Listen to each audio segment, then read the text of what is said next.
at this really busy time of the year. So this is actually a project I started last spring. I kind of fell into it. And I'll kind of get into the nitty-gritty of it, but it's basically about a Facebook group. I was working on another project a few years ago on what's called Red Square, and it's an urban project, so I was looking for pictures of Red Square, right? Because it's torn down, it's a garage now, so it's like a parking garage now. So I'm like, okay, there's no evidence, I can't take my own picture, you know, maybe there's some old ones. Started Googling, as you do, and came across this Facebook page, and I was like, oh wow, and then you can see the pictures, but I didn't have access, so I asked to be joined to the group, right? And they let me in. I'm not from this place, I just researched on it, and I'm obviously not Indian, or Indian South African, but they let me in, so I was like, sweet. So and then I just kind of, posts would pop up, as they do on Facebook every so often, so I kind of kept up with the conversations and things like that. But then this project came as a result of a particular post that came, let me see if I can do this. Hang on, I'll come back to this. So there's a particular post that came up, and it just kind of like shook me like, wait a minute, this is actually something more. So that's where this project came from. What my bigger research projects are, I have several floating around, are basically on Indian South Africans. And just to give you some context, because most people are like Indians, like Native Americans, so that sort of. So Indians came to South Africa in 1860, was the first group, and they came in as indentured servants. So they had a 5-year indenture, some would re-indenture, most would stay in South Africa, and they were generally in the cane fields, chopping up sugar cane, working in sugar cane production. They would stay, most would be market gardeners, that sort of thing, in the 1860s. And so that was a big British Empire-wide thing that was going on because of the end of the slave trade. They needed other workers, so they started importing the Indians. So they're part of that movement. Biggest group of Indians outside of India are in South Africa. So most of them, though, are geographically located in Durban, or the area around Durban, because by the 1890s, a second wave of Indians came, and these were called passenger Indians.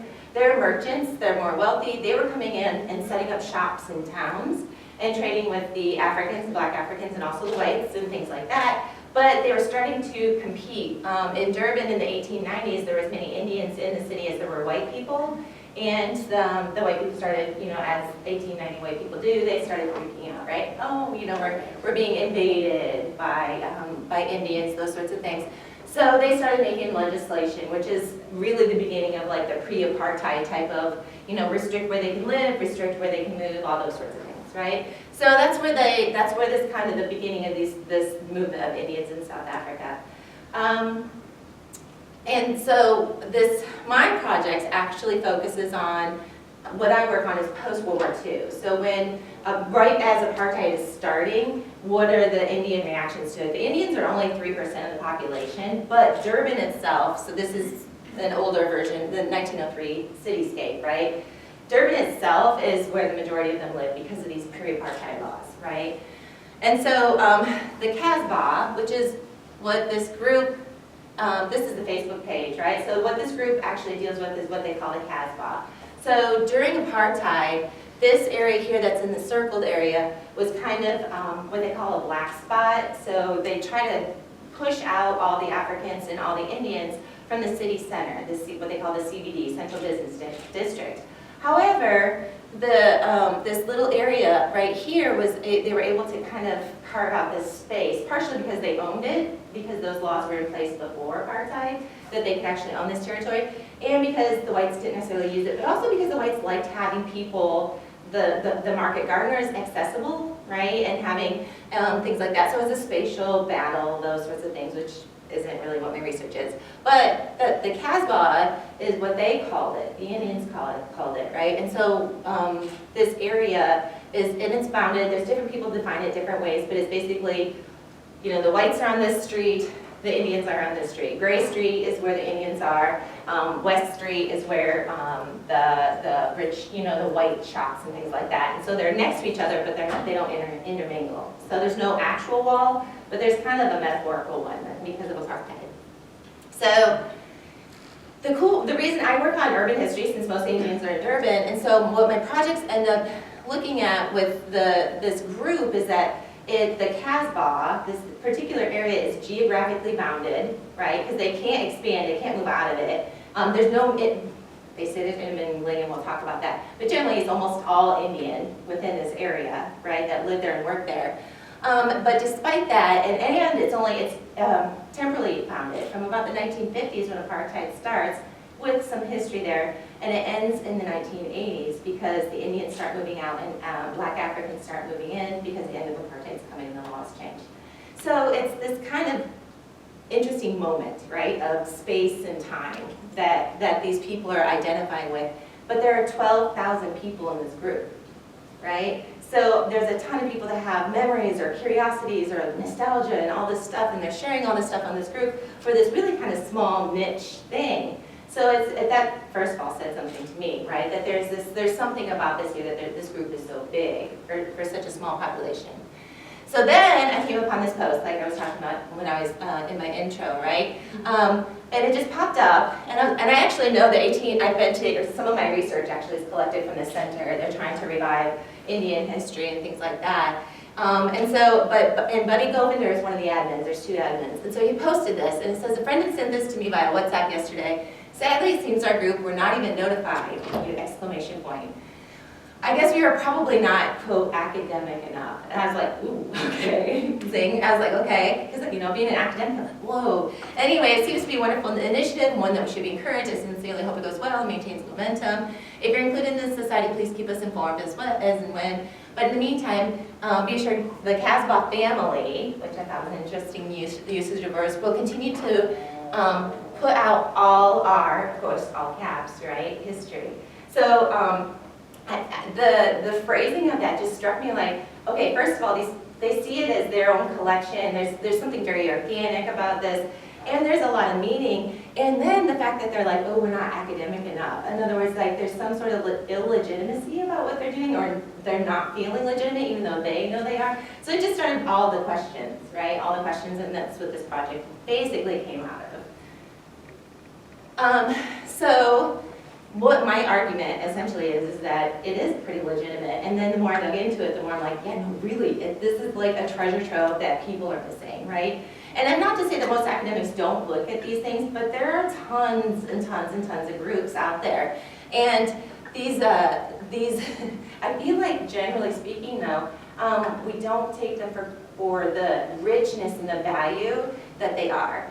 One thing that's interesting about the Indian population is that they live in between in a bunch of different ways, physically, right, like the Casbah, or kind of metaphorically, as far as during apartheid, white history is preserved in the archives. Post-apartheid, the ANC or the black government, African government, is in control.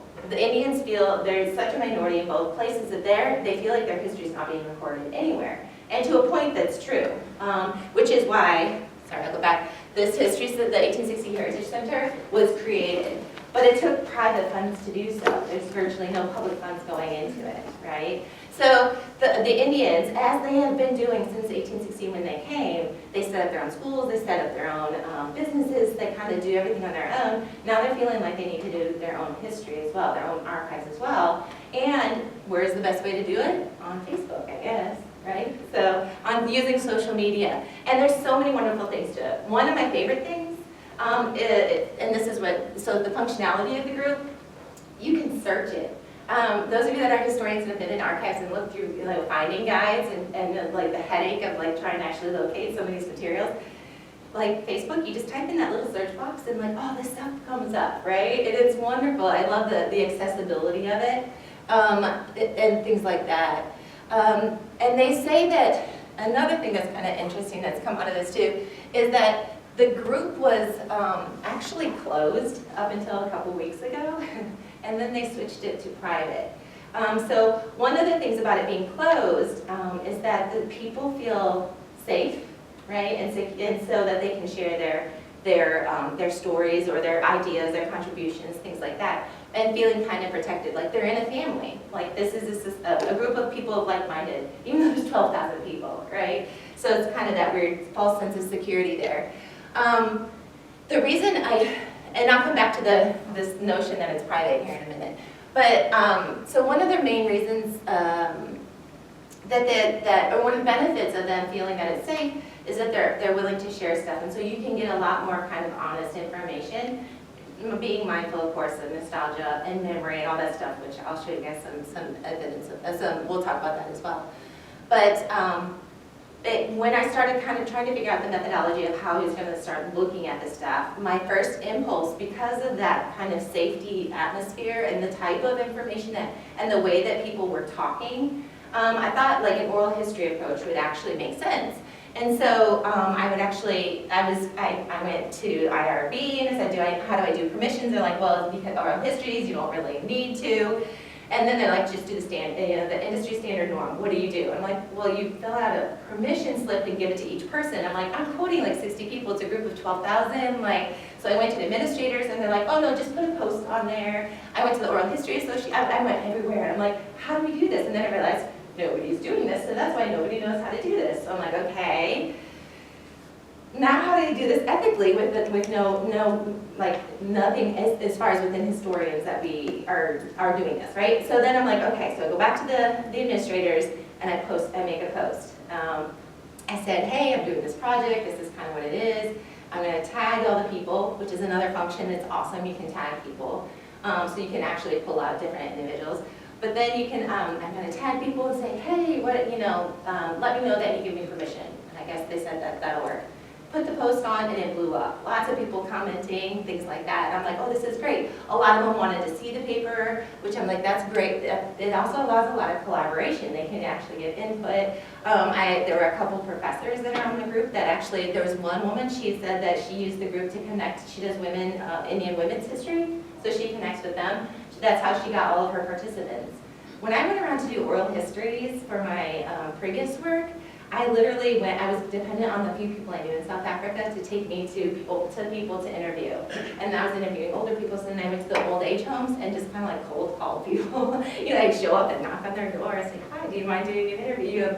And so Facebook's a lot. It's just convenient. I can do it from my desk upstairs or at home or wherever, in my pajamas. It's awesome. So the post blew up. And then the administrators, I went back to look at it because of course I had, life things to do. Came back to look at it again because I was like, and it was gone. And I'm like, uh-oh, what happened? So I messaged the administrators. They're like, yeah, we had to take it down. Some of the posts, the comments on there were getting out of hand. Can we call you? And I'm like, oh, no. I'm like, okay, sure. So they called. We FaceTimed and we were chatting, right? And he's like, don't worry, you didn't do anything wrong. It's just, this isn't the purpose of it. He's like, the only reason that it was closed was because people were stealing people's pictures. And so they were trying to protect the rights of people's, because people post their own individual family pictures from their family albums and things like that.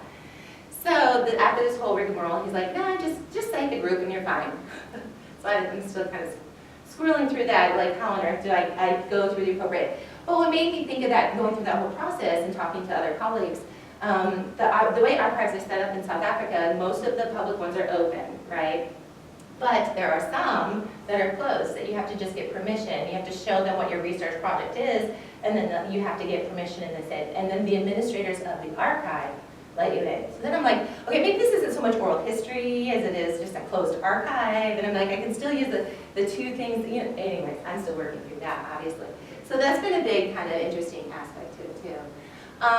But being able to tag people, the comments, sometimes the comments, kind of like my talk right now, go completely off in tangents, right? So like the picture is posted about something, and then all of a sudden they're off on this other tangent, and they're off on this other tangent. But the information that they have is just really rich that way. So the things that trigger memories is really interesting. And then the fact that people can tag other people. Somebody say, so-and-so, do you know the answer to this, right? The tagging aspect. There's other things too. This is one. I'm trying to think what else. Searchable person. Oh, it's not just photos and videos that people post, because they do, but they also post there was one person posted pictures of a mug set that they had, and there's tons of people commenting on it, things like that. So it's just kind of been really interesting exploring the variety of different stuff that's shared on here that you would never find in an archive, at least not in South Africa. South African archives are colonial or they're apartheid era. Most of their government, their political, even I was doing work on the royal visit. You can't find images of, like, I found the best pictures on this Facebook page because they're pictures that people took of the king, the king and queen in their car, or at Grace Mountain, which I know you guys don't know what that is, but like pictures, like you would take pictures of, like, the king and queen. Whereas all the ones in the archive are like the formal ones, the ones that they put into programs and stuff like that. So it's been really fun that way. It's also been a big pain in the neck. So when you're doing this sort of research, as you do, and that's why I was thinking the oral history kind of methodology is really appropriate, because the issues of memory and nostalgia are ridiculous on the site. They're everywhere. And so, and I'll give you guys some examples of that. There's also a lot of issues with language and like racism and things like that, which is really kind of interesting to look at. The bias and the focus. There's 12,000 members, but the majority of them don't post. You see the same few posting over and over and over again. So it's not necessarily a voice of 1,200 people, but you also get where, because only a few are contributing, they kind of set the tone for the group on what is, there's kind of like unwritten rules, so like what is acceptable or what would be interesting, that sort of thing. And if you're in a social media group or you post, right, you kind of know that, oh yeah, I think I'm going to get a lot of likes, so I'll post this picture or something like that. So that's kind of interesting. There are a couple that just post a ton of stuff all the time, and it's with the purpose of sharing. The admins do that too, but pretty much anybody can post anything. Another huge thing is that they delete information. The reason I found this in the first place was I found a great picture of what's called Red Square, which is just a sign of resistance in the 1940s and 1940s. And the picture's not there anymore, and of course I didn't save the original, or if I did, I can't find it now. So I haven't been able to find it again. So like just the fact that people can come and go from the group, and that anybody can delete things, or like, my post, that sort of thing. It's also sourcing reliability. People will post a picture and then no other information, no date, no, you don't even know where the picture came from. They could have just stolen it off the internet, which they sometimes do. You're like, I just saw this on this website over here. So the sourcing reliability is really difficult too. The good thing is you can ask, but then you can also you can actually ask people like, okay, where did this come from? And then they don't reply. So there's no conversation, because it isn't direct, it isn't interacting. You don't have that aspect as well. And then the accessibility, like I talked about, it is now just it's not closed technically anymore. It's just private, and that setting got changed after the whole debacle of whatever with my paper presented to it. But which is kind of interesting that I don't ever post in it because I'm kind of a voyeur. I just kind of look at it. So it's kind of funny for me to be like, oh my God, I changed the whole policy of the group. And then the inconsistent methodology that comes with it that I've been personally struggling with. How do you approach this from an ethical position? Which is one reason I haven't interacted yet. I would like to. I think there's a lot of ways I could, just based on a little bit, but I'm just kind of hesitant at this point. So we'll see where it goes in the future. One of the main reasons one of the big parts of my, the reason why I think that this is important to kind of legitimate or kind of bring to the mainstream using archives like this and actually naming them as like digital archives, even though they're more organically created, is because in South Africa, I would argue most of Africa, the archives are so colonial and so apartheid. They're the story of the majority of the white people, the settlers, those sorts of things. And so the stories of any other minorities, especially like the Indians, but even the Africans themselves, oftentimes their voices just aren't heard. So this gives you a way for people to be able to contribute to their own history. And I think that's really important. And that's actually what one of the group, and that's why I put the group thing in there again, is like what their purpose of. There was another big post, and one of those, Ishan is one of the administrators, and I liked his response. I think it kind of illustrates this as well. He says, this group is here to make some record of the past, as in history. If things posted bring back wonderful memories, that's good. Part of our history was also bad. Let's talk about it and record it and remember why this group was formed. So there was people, I forget what exactly it sparked it, but this was one where I had like 100 posts and people were yelling at each other and things like that, which again is interesting as well. And then another one, she's like, you really need to compile this book, we will buy it. You know, like in other words, like people are like, they're consumers as well. So like, which is really interesting interaction with history that you don't get in an archive, which can be a little more, it's just academics typically, or people like looking for their own genealogy or something like that. And then this notion of saving history comes up all the time. And I'll talk about that when I start talking about the themes and things like that. So some of the things that I look at, or I'm looking at currently when I'm looking at this stuff, is like this notion of nationalism and defined as like place and memory and identity. And so I also, you can't look at any of this without considering the nostalgia and how people are employing nostalgia, and it's actually in a variety of different ways. So you have to read really carefully and really have a good contextual understanding, which I'm still developing actually. And then, because obviously I'm not Indian South African, so like I'm still coming at this from an outsider. Notions of belonging are really interesting, so I'm going to touch on that today as well. And then there's actually concrete stuff, because it is, I'm treating this as very much an urban history project because it is such an urban issue. And street names and landmarks come up all the time. And then there's also this notion of safety that I talked about. And then there's lots of racism, which I'll also talk about. And this, yeah, and then this notion of saving history. All right, so the first thing I expected when I started to actually sit down and like analyze it, not just look at the, you know, the Facebook page group, but actually like analyzing it for information that would be interesting to my particular research, was that there's not that much about like the big people, right? The big names, the names that you would like Google, right? Or that you would find in all the books, right? All the history books on Indians, you would find this list of people, right? They're not showing up on this page. Not really. I mean, they're there, but not really. Like, they talk more about like a nut shop and like the gas station or the schools, right? So it's more of a social history than it is a political history. So I thought that was really fascinating. This one was, this second one I thought was a really good example of that. So this is Fatima Mir, which she was a big spokesperson. She actually spoke for the Indians in 1946 and 47 at the United Nations. She spoke on behalf, she's Indian, but she spoke on behalf of Indian South Africans trying to advocate for rights for this early apartheid laws. Anyways, she's really famous amongst this group, and this is actually during, she spoke all the time. She was very politically active, and so they posted this picture, which I've actually never seen before. And it says, today when we honor our freedom from apartheid, we remember freedom fighters who fought for our freedom. Fatima Mir was a freedom fighter, struggling humanist rights activist, and she got 8 comments. Right? So what, you know, sometimes just looking at that, and I would love to do some sort of statistical analysis, except for I don't know how, because I'm a historian. So, but like if I could, you know, actually kind of look at like which sorts of pictures garner the number of comments versus another for what reasons, I think it would be really fascinating, because that surprised me. To me, you know, even if it's just people being like, yeah, she's great, you know, that sort of thing, but people just said, oh yeah, and just kind of moved on and didn't really feel like it was super click-worthy. And then you get other ones that are surprising. So I searched for black consciousness. It's a term for apartheid era awareness of kind of like Black is Beautiful movement in the United States and things like that. And so, and it's actually coined by a guy named Steve Biko in the 1970s, so it's like a thing. And this picture popped up, and I'm like, what?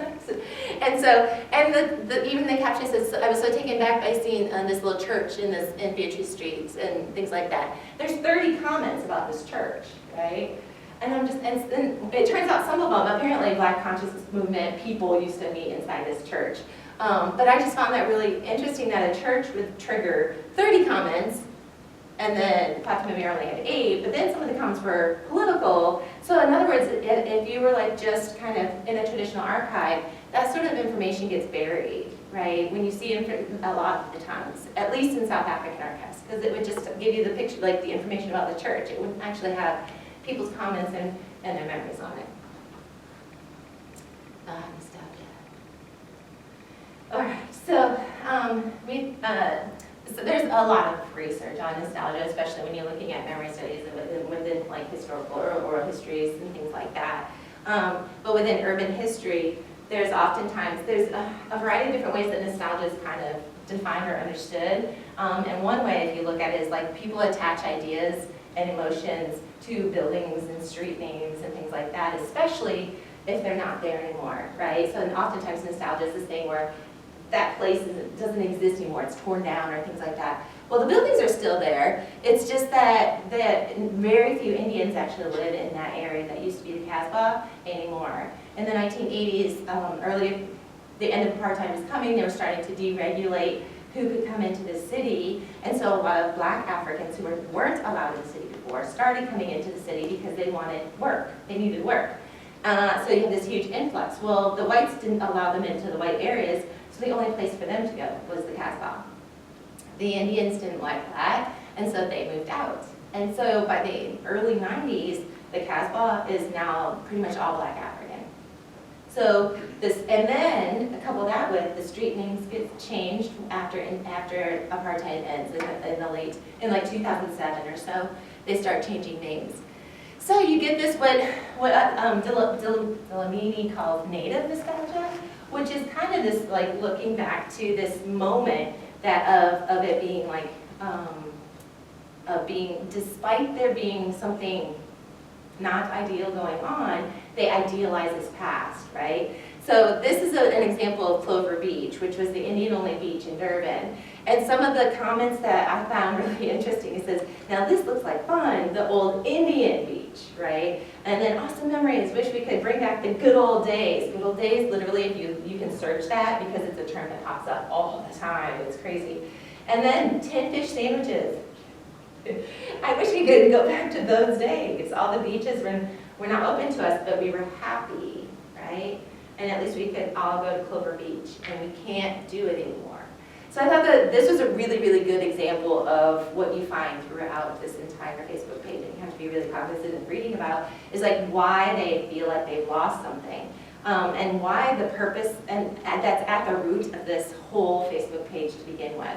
It was created to record a history of people who aren't attached anymore to anything. They've lost their community, and they were able to maintain their community during apartheid because they were always separate, right? And so apartheid just let them be. And now they're not, they kind of were scattered. Some went to Johannesburg, most of them left the country actually. Which is actually a benefit of the site itself, is because it lets you kind of be in contact with people from all over. And so it's conflicted, and there's quite a few people that are aware of this problem of nostalgia. They're like, hey, you need to be aware of it, and I thought this one was a really interesting one. He's like, I think you're missing the point. When people say the good old days, they're talking about friendships and safety and happiness. Mind you, they're talking about apartheid. They're talking about police raids. They're talking about not being able to work wherever they want to or move wherever they want to. They can't leave the Casbah without a pass, right? So it's like, it's the time of the most oppressive time in South African history, and they're saying, oh, look at the good old days. They're labeling those as the good old days. So there's a whole, I think that could be a whole page on itself. It's kind of interesting. And then, when we talk about the diaspora, there's also this whole other layer of the majority of the people are not actually from South Africa. So this post, and I can talk about it for probably 20 minutes all on its own. So this is a building, it says parked on Queen Street, which isn't Queen Street anymore, and I'll talk about street names in a minute. Name change of the streets has contributed to the decay of Durban. Okay, so that's basically racist in and of itself. But then it triggers this whole thing back and forth and so on. And then it says, you speak like a white racist and so on. And then Yatish responds, you must not be from Durban, right? And it's basically calling out this idea of like, who belongs to the Casbah and who doesn't, and how many layers of removal gives you some sort of authenticity. When in all likelihood, Yatish doesn't live in the Casbah either. She probably lives in Durban, but she probably does not live in the Casbah, if I had to guess, because very few do, right? And so just this sense of belonging and who actually should, and this notion of authenticity. So sometimes people celebrate the diaspora, oh hey, it's all about connection. And then you have posts like this where it's all about like, you don't live here anymore, you don't know what it's like, you can't comment, right? This kind of territorial thing, which is fascinating to see kind of play out in there when you're talking about identity and belonging and are you South African, Indian enough, right? And what that all means. And anytime you look at diasporas, that becomes an issue. So the street thing, they started in about 2007 renaming streets, and this was kind of, I think this is what prompted something like this website, or this Facebook page to begin with. Because the Indians, they still, on this Facebook page, I don't see anybody using the new names. They've been there for over a decade. Now, to be fair, the people that some of them are just older maybe, and that's what they know. Most of them don't live there anymore, so they're not bombarded by the new street names. When they first switched over, they would cross out the old name and put the new one. Right? Gray Street was actually right in the middle of the Casbah. Now, when you go, so like my first trip to South Africa, they were all like that. The GPS was checked. I couldn't find my way around because all the street names were just like in flux, right? Because they had just changed them. Now it's just the new ones. They don't even list the old ones anymore. But like the people I stay with, there's an Indian family I stay with in Durban, they only give me directions. I'm like, I have a GPS, but they're sweet. And anyways, they give me directions, but only in the old names. And I'm like, I can't even figure that out anymore because they're not even on the signs. I'm like, I don't know where that street is. It doesn't exist anymore. But it does, right? It just doesn't in our reality. It's in their memory. So the street naming thing is a big issue, and I feel like it's kind of, and landmarks are kind of tied into this too, is like an ownership of the area, but it's been taken away from them, right? And so as a result, they're trying to create this story or this history before it's lost. And again, that's where it ties into this notion of saving history. So again, here's that post about Queen Street, and then I found it interesting is that this response just killed me. It says Queen Victoria was indirectly responsible for destroying the lives of millions of Indians, right? It's called Victoria Street, Queen Street. And this is the street, because most of the streets are named after the royal family. It says, this street observes the British monarchy who are responsible for what we're in, and do we live with African dirt or European rage? And then he said, I understand your point, but they built some beautiful buildings. Look at our point waterfront built by Africans. So I'm like, okay, right? So just kind of some of the comments and how they, how they identify and understand their spatial surroundings. It's really interesting. And there's a ton of different things you could collect throughout here. And here's another one. So this is actually Red Square today, or well, I think he has the date on there somewhere that they posted.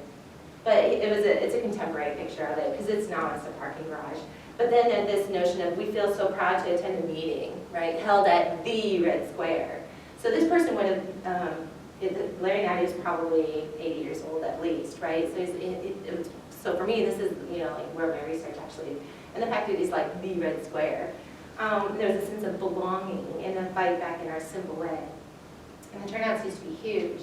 So what he's actually saying is there's a loss of community, right? That he's expressing a loss of community by this kind of nostalgia to the bygone days, that sort of thing, which is a common theme throughout. And you see it with landmarks as well. This one in particular I found interesting because it's a really good example of how your comments can take you in completely different ways, which actually provide historians with information that could be potentially really rich that you don't anticipate. So for example, this person just posted, he was trying to promote DUT is the Durban University of Technology, and they're just promoting a book launch. But then over here you get into this whole thing about a nut shop. And they start talking about, because apparently one of these buildings are around the corner from one of these buildings reminded them of the nut shop. And then they're like, oh yeah, the smell of nuts. Rashid was here, he's like, the smell of nuts is tempting. If you live in the area, do you remember an old man who saw a fortune using a cane? And like it just goes on. And there's this whole series about, oh yeah, the nuts. And then smelling the nuts, you can smell them forever. And then, oh yeah, Puma's potatoes. Like it's just kind of interesting how it goes. And then there's the notion of safety, which ties into, again, privilege and race. A lot of Indians, because they played this in between, and because they're products of apartheid and so on, there's a lot of racism mixed in variety, and that's a whole other topic. But this guy, this is posted, it's a contemporary picture, they just took it this August, I think. And it engendered all sorts of very overtly racist, and people called him out too, so it's not like it just kind of goes by. But he says, yeah, I'm disgusted and sorry for this once beautiful city, right? Well, it was beautiful under apartheid. So like the notions, and it's kind of this like selective amnesia, but there's actually like lots of, Vivian Bickford Smith is probably the most recent person to write about it, but it's just this nostalgia that has a place because it's this, they're expressing this loss of community. And it manifests itself in lots of different ways. And this is where you can see the racist responses and so on. And then you also, as a historian, apparently, if you want to use these as archives, have to become a specialist in emoticons too. So I like that one because I'm like, I think he's actually being sarcastic when you read the thread. Then I'm like, okay, yeah, so anyways, I'm like, is that what that means? Sarcasm? So I'm like, oh man, I have to become an expert in emoticons now too. All right, and so I'm gonna kind of move quickly, I'm sorry guys. This one is just a big long post basically calling people out on their nostalgia and the racism, right? And he elicited a whole bunch of really interesting comments to him.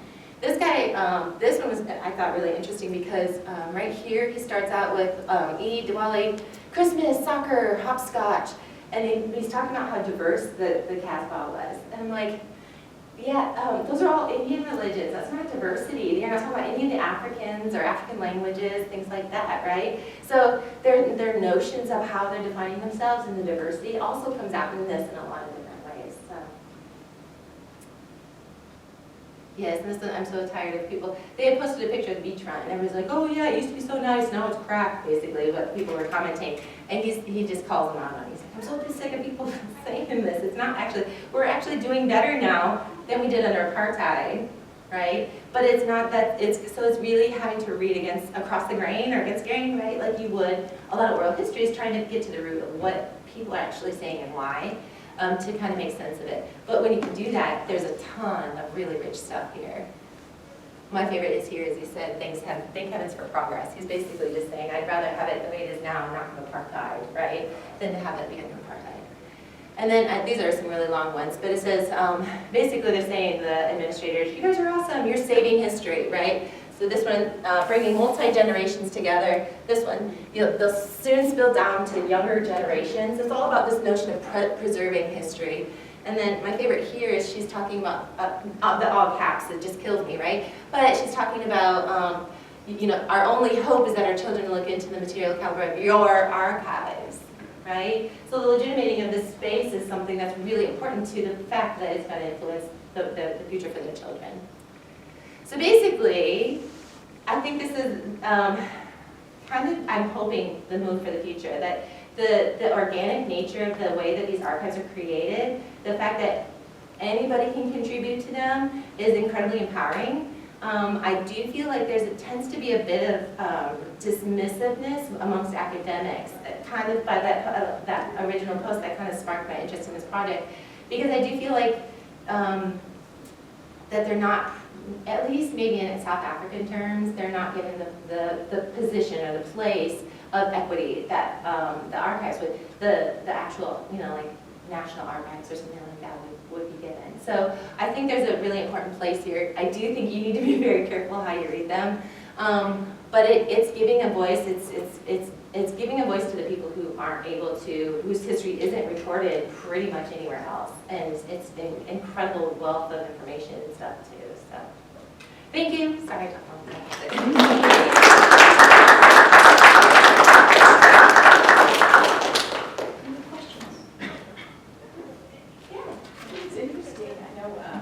Several of us may belong to the groups that we started with. I grew up in, in towns and everything, and I guess I never really made a connection, to look through it. I know I grew up in Wilmington, Delaware, around that area, and several of the archivists from the Historical Society started posting pictures to generate discussion. And I never really thought about it as archives. It's really interesting. Well, and that's, so when I started to try to figure out, how do I cite this or work with this sort of thing, I was trying to figure out what are people doing. And there's a lot of archives that create their own groups, or there's some that are like historical societies and they create groups. But the difference is that those are more like the academics, right? The professionals are creating them and not the people. So these are just two guys, they are hobby historians. I mean, they're very into it and stuff like that, but they're not.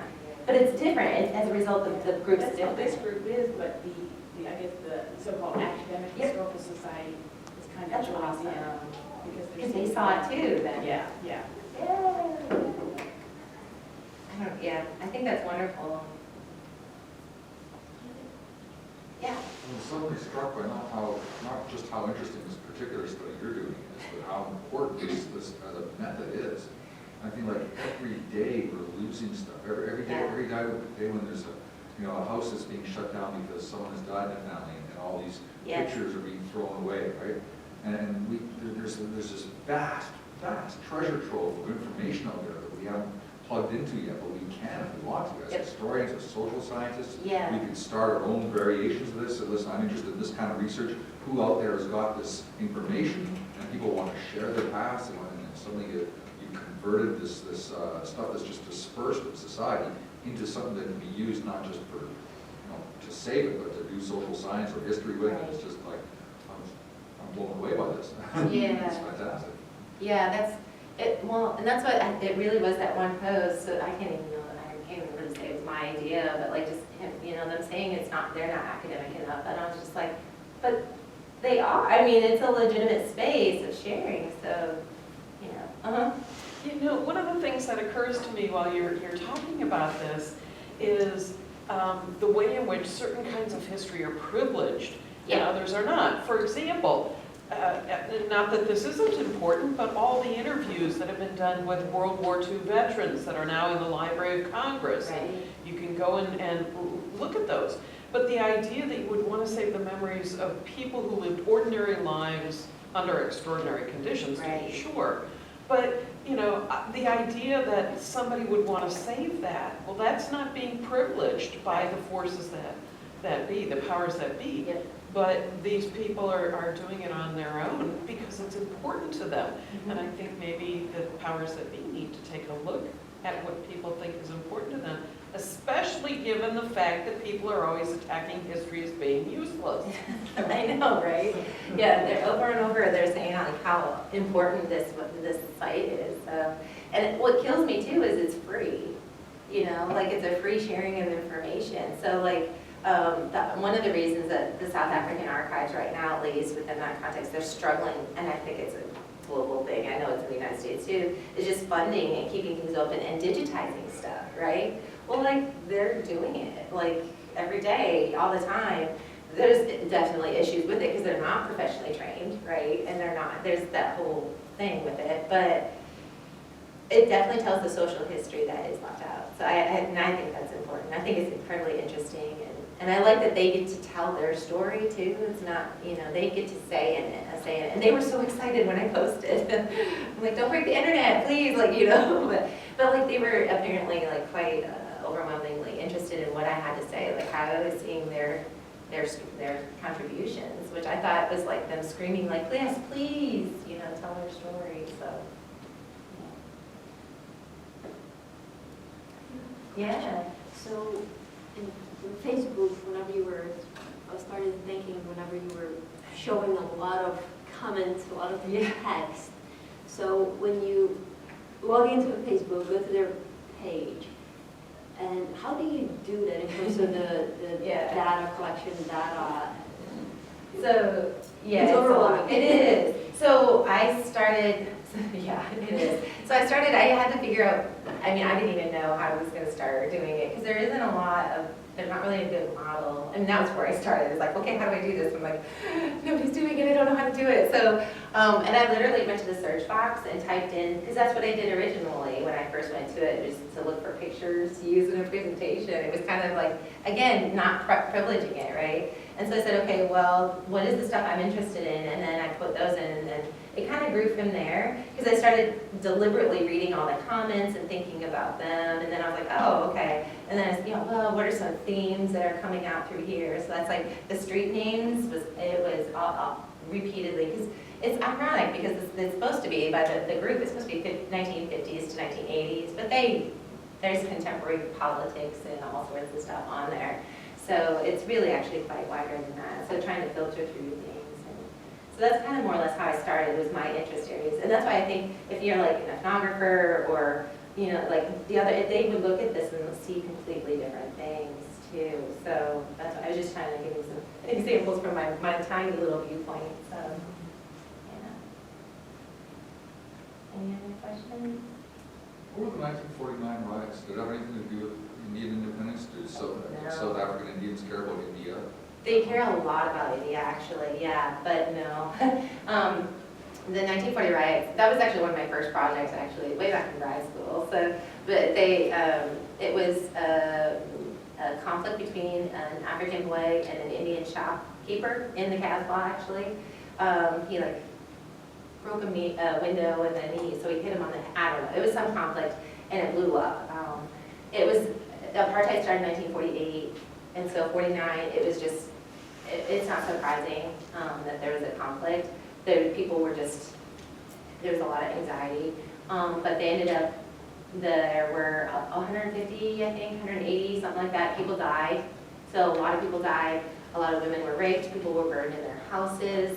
The big chunk of the Casbah was like completely destroyed. Africans were destroying their buses, and because the Indians pretty much had the corner of the market on the taxis and things like that for transportation. So a lot of it was just racial. Part of it was divide and conquer, or division tactics by the white government, trying to play off, you know, like if the Africans are angry at the Indians and they're not going to attack the whites, because that sort of thing. So, but what my work actually looks at is like there's all these stories that come out about it. So when I was doing my interviews, I was looking for the stories, and the same stories. That's why I took the oral interview or the oral history approach, because like all the stories, they're oh yeah, the whites were in blackface and this happened, like they're all showing up in the Facebook group, in the comments. So like on my comments, it was all about like, yeah, I heard they were in blackface. And I was like, no, they probably weren't, but you know.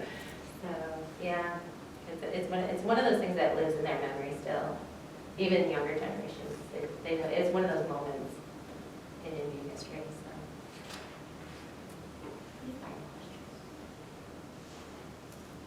So. Okay, well, thank you very much. Thank you.